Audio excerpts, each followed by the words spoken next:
tentulah kita harus melihat apa yang mengamalkan, siapa yang mengamalkan, dan apa yang diamalkan. Bagaimana proses pengamalan sehingga kodrat yang benar-benar mengetahui kajian ini dari awal sampai pada masa kembali pada akhirnya zaman pada awal lagi. Tentunya kita melihat konsep kebenaran di dalam mendirikan suatu amalan kepada Allah. Apa konsep sebetulnya? Konsep sebetulnya tidak ada kesusahan atau suatu kesulitan di dalam mengamalkan apapun itu yang akan diamalkan. Tidak ada kesulitan, itu hanya bahasa akal. Kalau akal, dia pasti mengalami suatu gangguan. Karena akal sudah terbiasa dengan kemudahan. Dan apabila sudah dibukakan kenaikan derajat oleh Allah untuk mendapatkan nilai iman, harusnya akal waspada dengan peningkatan juga. Tentunya dengan fi'lu mumkini au tarkuhu tadi. Belajar berpikir mungkin dan tidak menjadi buah pikiran. Itu namanya ditertibkan. Sekarang apa yang menjadi suatu kesulitan? Kadang-kadang kita dengar ada yang mengkaji ma'rifat, katanya bentar dapat, bentar hilang, sebentar dapat, sebentar hilang, bentar lupa, sebentar ingat, sebentar lupa, sebentar ingat. Sementara gunanya detak jantung itu tidak bisa diisi di antara detak ke detak itu oleh kerusakan.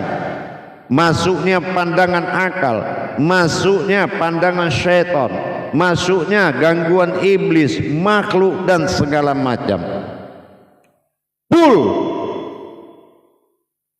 Ribuan siang dan malam kodrat itu dibunyikan, bertasbih.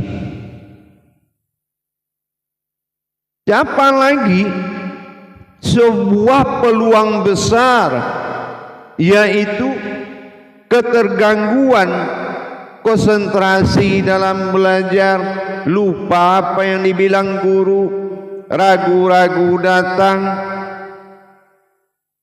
akhirnya disusul oleh yang paling bahaya, yaitu yakinnya cepat, malasnya lama. Itu akibatnya. Kenapa? Kejaran penuntutan rohaninya itu tidak melalui jalur yang sebenarnya. Kejaran rohani itu untuk mendapatkan sebuah pandangan ma'rifat atau rasa itu tidak terlayani oleh akal, tidak terlayani oleh perasaan, keinginan, kemampuan, kadar-kadar diri. Maka kita kembali kepada wujud kaji yang sebenarnya, yang tidak kenal kesulitan, yang tidak kenal susah, yang tidak kenal payah. Siapa yang bersaksi? Ingat, yang bersaksi. Saksi ini dikembangkan seluas-luasnya, dia akan melahirkan sebuah keputusan. Apa sebuah keputusan wujud? Yaitu pandangan. Apa yang dimaksud dengan pandangan? Ini adalah sesuatu yang memandang yang ada dalam pensaksian.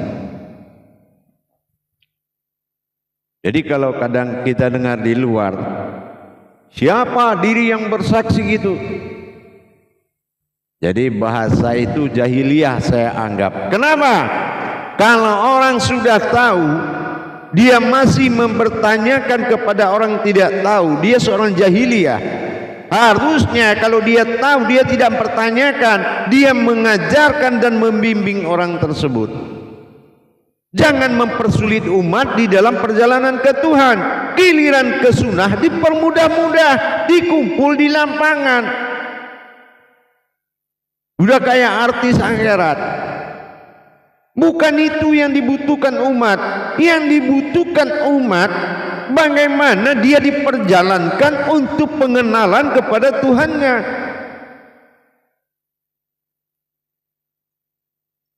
Biarlah didapati sedikit umat untuk manfaat oleh orang banyak, daripada kita mendapatkan umat yang banyak tapi nggak ada bermanfaat kepada satu orang. Nah, ini adalah faktor, adalah kajian perjuangan yang tidak melalui kodratnya. Mana diri yang dikatakan memandang sebuah wujud pandangan yang berkodrat sebuah diri, dan bisa semuanya menjadi kodrat tersebut. Jadi pandangan bukan artinya dari mata. Di jalan Allah, kalau yang dikatakan memandang, kalau memang bisa melebur dan mendapatkan wujud diri yang memandang tersebut, sebuah kodrat yang memandang, artinya sebuah kodrat tidak dipisahkan memandang dengan mendengar. Karena Allah tidak mendengar melalui telinga, tapi Allah mendengar melalui pandangan. Jadi apa yang dikatakan diri pandang tadi, diri pandang, atau dikatakan wujud dari sabitahnya di kita, ainun sabitah, ya. Saya bilang, saya ingatkan, ainun sabitah itu pandangan diri. Jadi apa yang dikatakan pandangan diri? Tangan ini bisa memandang, kaki bisa memandang, semua wujud itu bisa memandang. Contoh, kita kaki digigit semut, tapi kita bisa tahu dia gigitnya di mana dan bagaimana dia menggigit dan bagaimana respon kita langsung. Semuanya itu pandangan. Semuanya itu wujud dari nur ma'innya Allah. Nur ma'in ini yang dikatakan ainun sabitah. Ainun sabitah adalah sebuah wujud yang memandang, yang tidak boleh ada merasa siapa yang memandang. Dan itu bisa mantakunul al-mantayakunun. Bisa kalau kamu jadikan, maka kamu bisa jadi itu. Nah, yang dikatakan pandang inilah diri al-haq. Ya, itu yang diri al-haq bersifat dia pada sifatnya, itu yang dikatakan ma'ani. Dari ma'in awal mula jadinya. Kenapa? Yang 7 itu kan dihimpun menjadi satu. La masirun illallah, la mawjudun illallah, la sami'un illallah, la mawjudun illallah, la mawjudun illallah, la mutaqalimun illallah, la ilaha illallah. Jadi kalau kita bagaimana melenyapkan semua sifat menjadi al-haq, ahad adalah wujud dari pandang, maka disinilah semua diri. Maka Allah katakan, kemanapun kamu hadapkan wajahmu, di situ adalah aku. Nah, artinya bukan wajah Allah segini, wajah Allah ini sewujud diri yang bisa memandang. Tapi kalau kita pisah-pisahkan, masa kaki juga memandang Tuhan? Makanya Kaki wujud Nur Al-Haq itu bukan memiliki kaki tapi berkodrat ada kaki, tapi tidak maujud berupa adab. Makanya tidak boleh melihat zahir dalam memandang.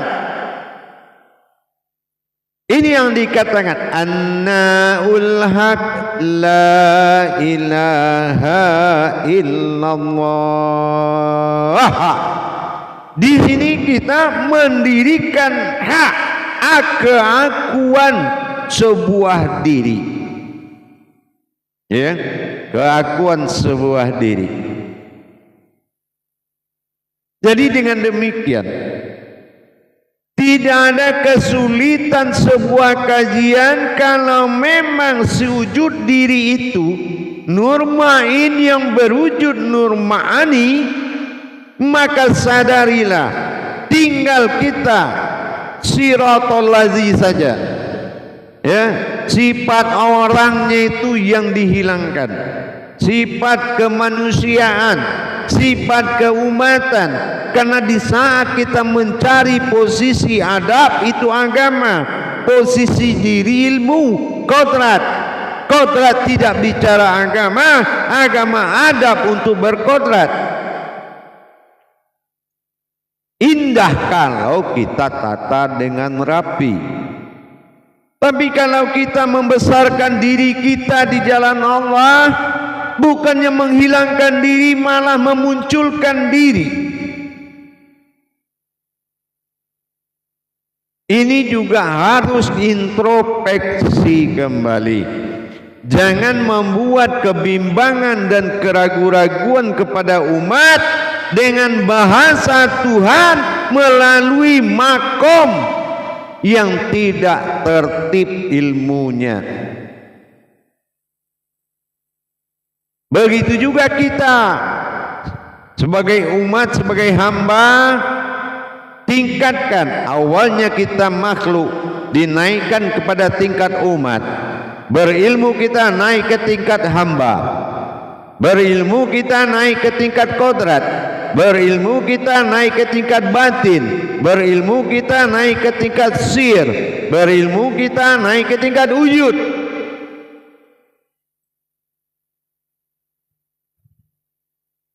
Jadi mendapatkan nilai sebuah diri dalam tuntutan pensaksian, harus kita benar-benar mengetahui makna yang dimaksud oleh Allah. Makna dari aku bersaksi, udah jelas aku itu datangnya dari hu datangnya dari la. Artinya sebuah kekuatan rahasia. La menjadi aku, ilah adalah Tuhan, lahu hu menjadi aku. Ini yang dikatakan ilmu nahu. Jadi bagaimana aku, ilah.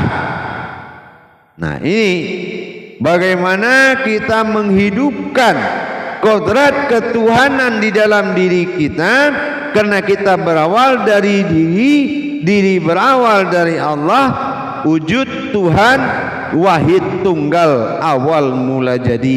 Jadi kita harus memakai kodratnya sendiri di dalam menjalankan perintahnya. Jangan memakai kodrat kita. Ini akan menemui kesulitan dan hambatan yang tinggi. Akhirnya kita bingung membedakan mana ilmu Tuhan, mana ilmu orang. Akhirnya kita ketemu orang peragaan ilmu, demo ilmu, demo kalam, demo aras, segala macam. Toh buktinya takbirmu diangkat dalam sholat, kamu masih gagal menghadirkan ketuhanan dan keumatan berpadu dalam kematianmu. Masih kamu gagal menghadirkan ketuhanan dan keumatan di dalam kematianmu. Qabla mutu anta mutu. Cerita kemana-mana, kaji setinggi apa, takbirmu gagal, nilaimu di situ. Kenapa? Kamu tidak mampu masuk ke alam tuntutan paling tinggi, yaitu alam saksi, fardu wajib, ain, pandangan atau menyaksikan. Inilah aku bersaksi. Mana diri yang menyaksikan? Dari nur ma'in maujud menjadi nur ma'ani. Inilah diri yang bersifat. Itu yang dikatakan himpunan al-haqqullah dengan wujud ainun sabitah. Dengan wujud ainun sabitah. Jadi dengan demikian kita bisa memahami kembali, perjalankan kaji itu dengan kodratnya, ya, perjalankan kaji itu dengan kodratnya. Jadi jangan sekali-kali kita menjalankan sebuah kajian tanpa kodrat. Ini yang akan membuat kesulitan besar, merasa terhambat, merasa terganggu, sampai kadang putus, kadang ingat, kadang lupa, karena kodrat diri yang dipakai dalam menjalankan amanah